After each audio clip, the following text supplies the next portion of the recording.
16% of the public in America say that they trust the federal government always or most of the time, which is the lowest level in 7 decades in this country.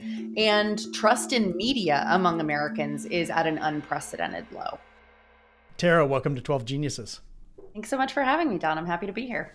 Thanks for joining us. I'm excited to have this conversation. Let's start out with your background. Tell us who you are and what you're all about. Sure. My name's Tara McGowan. I am the founder and publisher of COURIER Newsroom and the CEO of Good Information Inc., COURIER's parent company. So I started COURIER in about the spring of 2019. So we're about 4.5 years old. And we are a pro-democracy network of local newsrooms across the country that reach what we describe as passive news consumers, where they get their information online, primarily social media platforms like Facebook, Instagram, TikTok, and through email newsletters.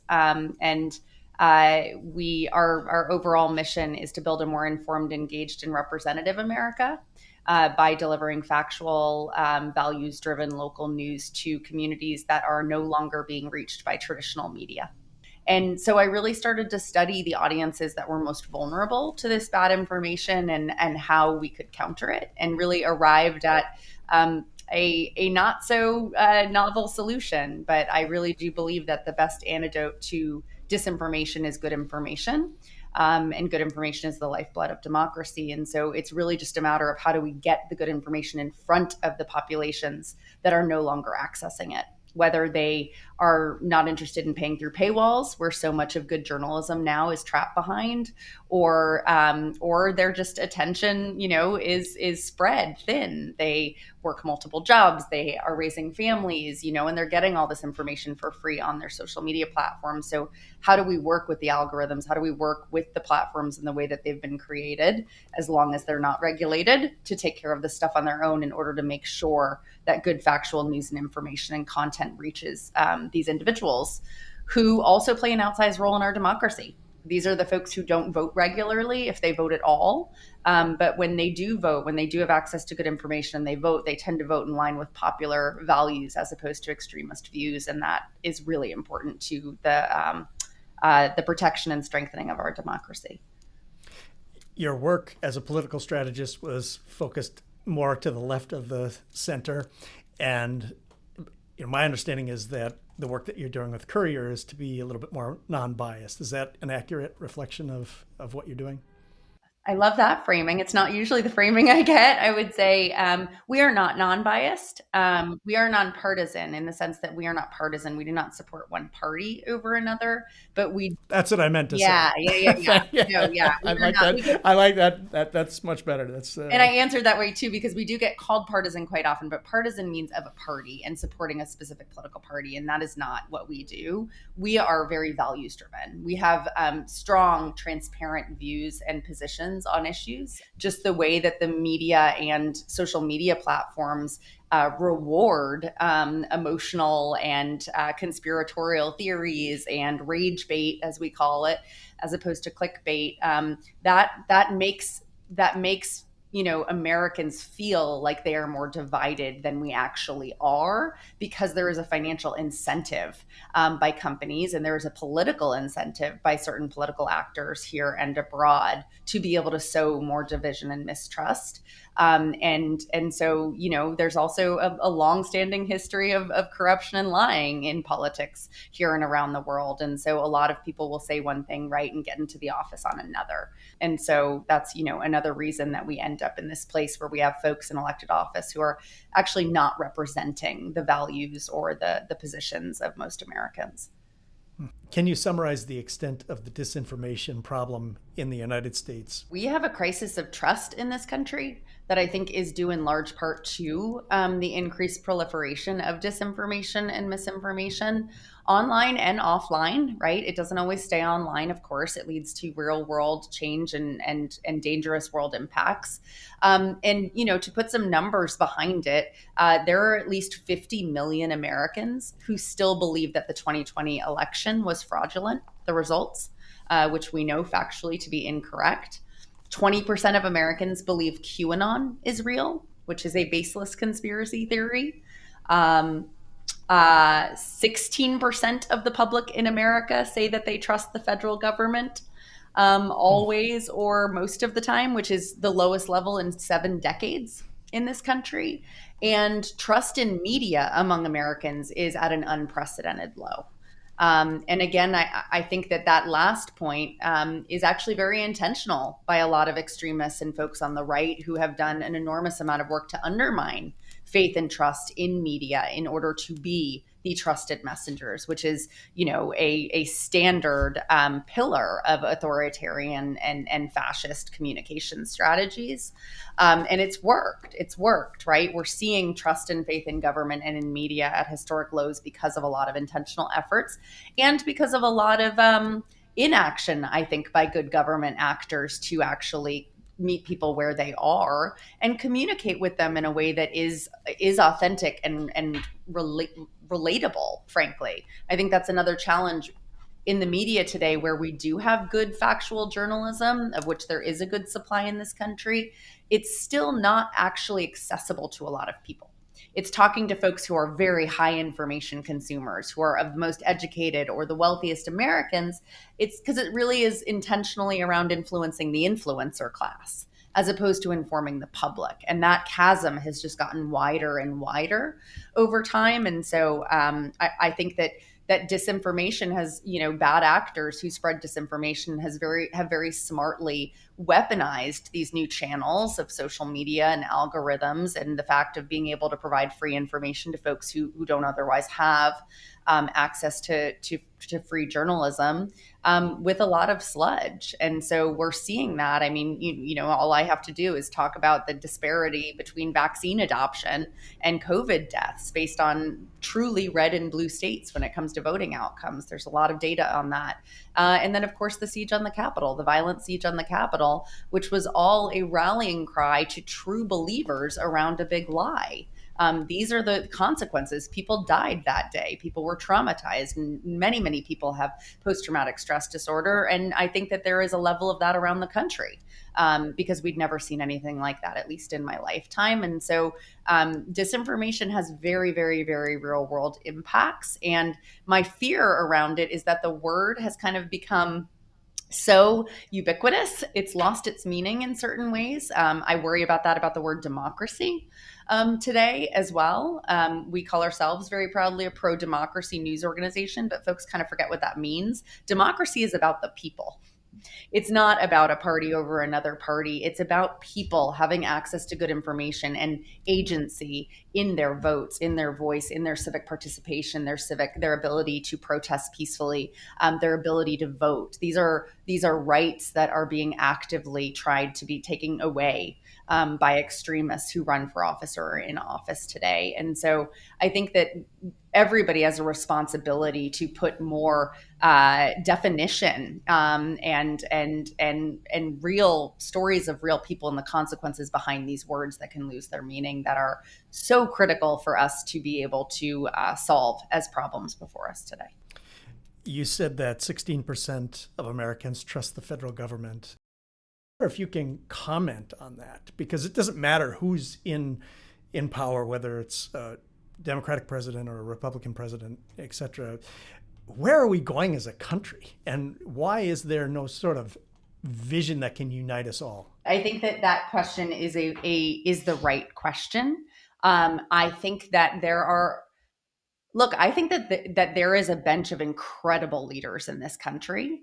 And I think the moment that we are currently in our politics, it's a baffling one, to be very candid. And yet, because of the division in this country and because of the way the electoral college works, this is going to be a razor thin election again. And so there is not, I don't want to say that there isn't room or space for big visionary ideas or leadership, but we seem a little bit constrained by the immense threats before us and the stakes of those threats. And the optimistic side of me, which overpowers the cynic in me every time, because I could not do this work otherwise, very much believes that we are going to get through this election. We are going to come out on the other side with democracy stronger than ever before. And that there are so many leaders that have incredible ideas and ideals to share and really re-energize democracy in this country, that we are all going to feel like we lived through some strange fever dream when we get to that stage. You talked about the extent of disinformation. Where's this concentrated? Is it on social media primarily, or how much of it is traditional media, or biased news outlets like CNN or Fox News? Yeah, it's tough to answer. I mean, it's definitely mostly online where it spreads the fastest and the farthest because of the way that social media platforms and their algorithms are designed.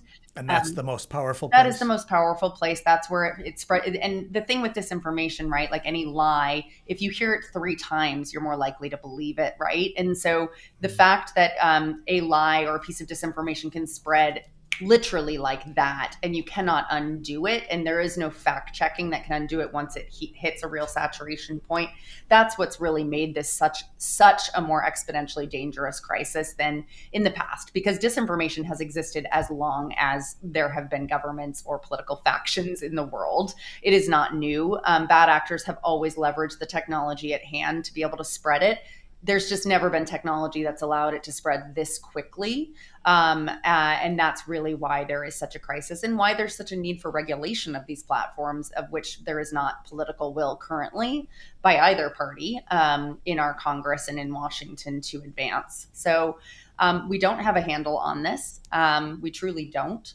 I don't want to give false hope to your listeners, but we have to be really vigilant. And again, disinformation does not have as much of an impact if the same volume of factual information that counters it reaches people in the same places at the same time. So you can't have New York Times articles reaching people on their algorithm, which are subscribers and high educated, wealthy individuals, while the disinformation is reaching everyone else and they're not seeing those New York Times articles. You've got to reach people where they are at the same time. And that parity actually slows the spread of the disinformation quite significantly. But it seems like if that is going to happen, the algorithms have to change. There is a lot of things that the social media platforms could do to eradicate a lot of disinformation. They could never eradicate it completely. It is a game of whack-a-mole. There is no question about that. But there are a lot of things that they can and have done in the past that they have decided to no longer do at the interest of their bottom line, because when they turn off the spigots of disinformation, or they turn up the volume of verified sources and facts, they lose engagement and money in the form of ad dollars. And so they are making a very intentional business decision to keep the disinformation economy they have helped create in place. I had this realization not too long ago regarding media consumption, and it was while watching a network that kind of supports my political views. And I just noticed story after story was served up to me to be outraged. Well, I don't want to be upset. So why don't more of us just have the self-awareness to say, okay, I'm turning this off. You no longer serve what I want. Yeah, I mean, I would turn that back on you though you hit a point, right? And I wonder if the point that you hit was similar to the point that we're seeing studies of people turning off the news, because I think that there has been a saturation point. I think very few people would answer that question with, I like to be enraged. I don't think most people like that. I don't think that they're consciously aware that that is what is happening and why. And when people are aware of that, nobody wants to be duped. Nobody wants to be a pawn of, more attention and ad dollars, but that is essentially what it is. But also it does get to that fact of wanting to feel a part of community. And I think a lot of people turn on these cable news networks because they have invited these folks into their home. They have a relationship with them, like any trusted messenger, right? And they don't feel so alone. They feel like they're getting you're never only getting the rage. You are getting some context or information based on what you're getting, right? You are learning some things, and people also they want to feel informed.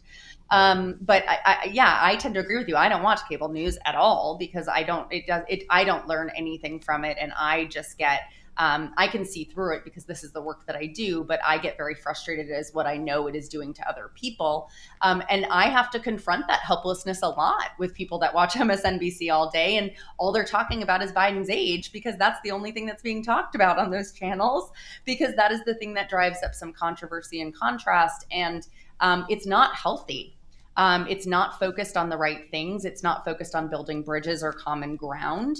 And there is not a profitable model any longer, as we saw with what CNN tried to do, to have neutral, if you will, neutral or unbiased programming that people aren't going to call out as fake or biased anyhow. And that's the real struggle, is that we've got to figure out new models of media that actually bring the temperature down and inspire people to become more informed and engaged, rather than push them further and more deeply into their own belief systems and biases. And whoever figures that out, I think, is going to do an enormous amount of good for centuries to come. It has not yet been figured out, because people have to make money in order to scale things, and right now money is made on our worst sides rather than our better angels, if you will.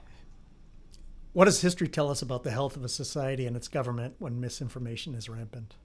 It is a very clear path towards authoritarianism. The more disinformation there is, the more lack of trust in media and institutions and government, the more likely a strong man or strong woman, if we had one in that sense, can actually really appeal to the masses who just want to turn off and actually disengage.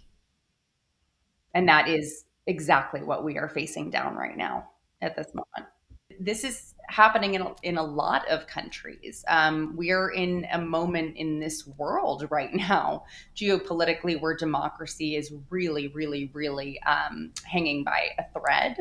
And there's a lot of theories for that. I don't think democracies are perfect. I don't think capitalism is perfect. I think they're both very imperfect, but they seem to be the best options before us in terms of being able to advance quality of life for societies and communities, and have some level of redistribution of wealth rather than an oligarchy. Progress takes time and is incremental, and we are very imperfect here in this country. But to backslide because of the disenchantment in the current system is disingenuous and very intentionally painted as such by the folks who want just unfettered power and control.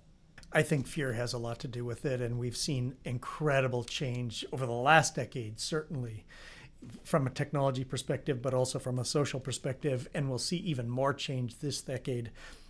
I would say that the first quarter of the 2020s was incredibly disruptive with the pandemic and starting of a war, and in this country, forest fires, and all of these massive changes. And now you have climate angst, for sure. We've had that for a while, but we have AI angst now, just another thing. And so when you have fear like that, I think people can gravitate more toward authoritarianism, and this is going to be the answer to my solutions. And right. It's not going to slow down. The change is not going to slow down anything. I was going to say they're going to get much worse before they get better.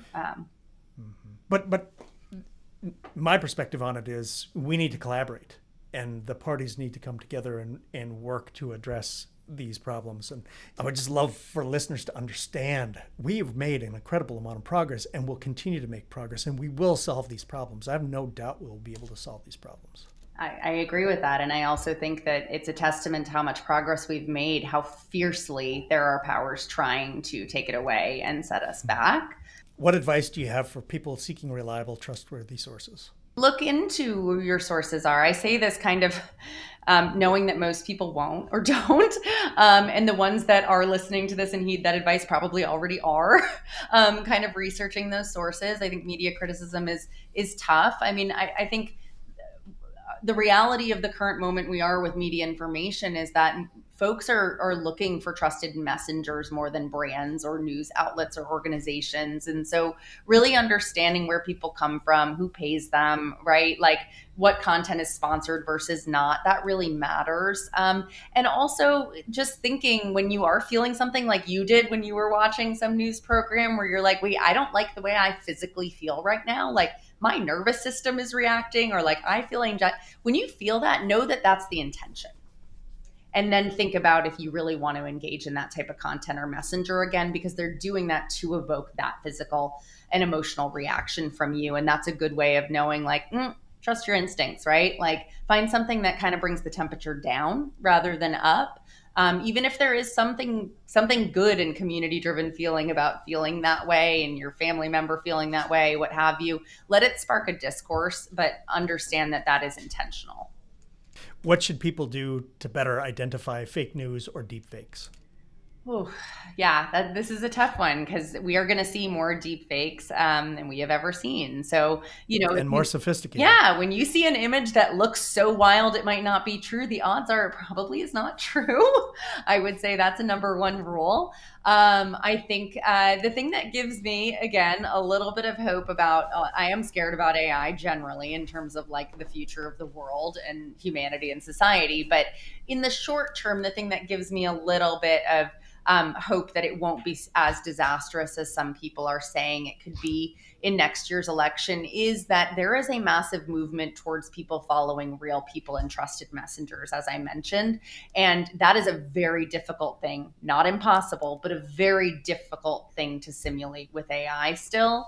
And so the more you stay with the folks that you trust and you have followed and you engage with, the less likely you are to be susceptible to believing something that was created by AI and not founded in any basis of truth or fact.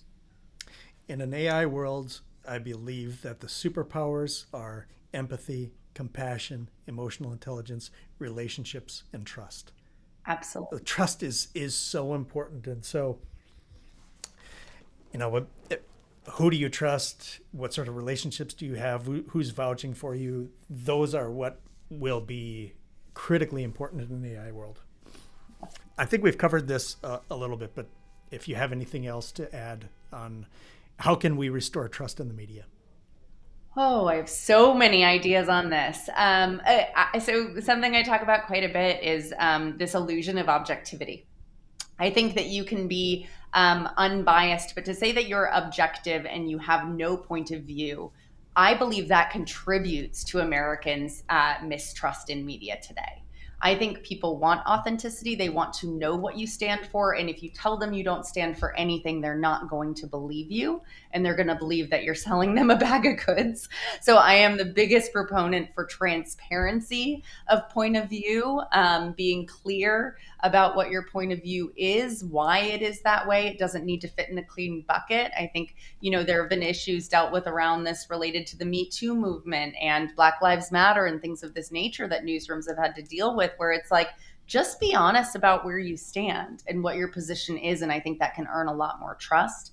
I also think investing heavily in trusted messengers, the reporters, the journalists, the producers behind the scenes, like they are the personalities. They are the ones that are going to earn trust more than your brand today, and to treat them well, and to think about how to really redefine what talent means. I think news organizations are struggling with that as well. So for individuals and consumers of information, I think it really does come down to, again, identifying individuals who you trust, and not just people whose point of view you agree with at all, but people who bring the temperature down or who you really learn things from, not just hear things that you believe already. I think is really important. What's your biggest fear for the presidential election in terms of information or information technology?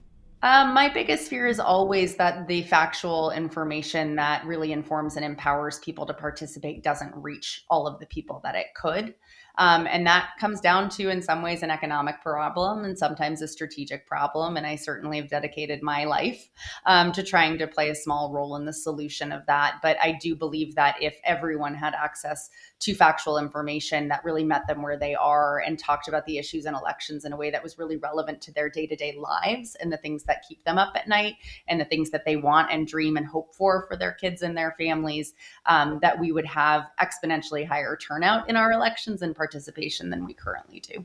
Everybody can play a role too in sharing good content and information. They should never assume other folks see it. I just think everyone is a content creator today. Everyone has some presence online or through their email networks, et cetera. Everybody playing a role absolutely makes a difference. Tara, what gives you hope? Oh gosh, so many things give me hope. The American people give me hope. I think really specifically, Gen Z and younger generations give me an enormous amount of hope. I want to hand them the baton and say, run, run, run, run, run for everything. Run for office, run the companies, run the organizations, run the government. They have the energy, they have the frustration, they have the intelligence, they have the creativity. I'm just blown away by young people today and think that they are going to change the world for the better. Tara, I've been taking furious notes here. I have many, many, many more questions, but we both have to go. Thank you for your time and thank you for being a genius. Thank you so much, Don. This was a real pleasure.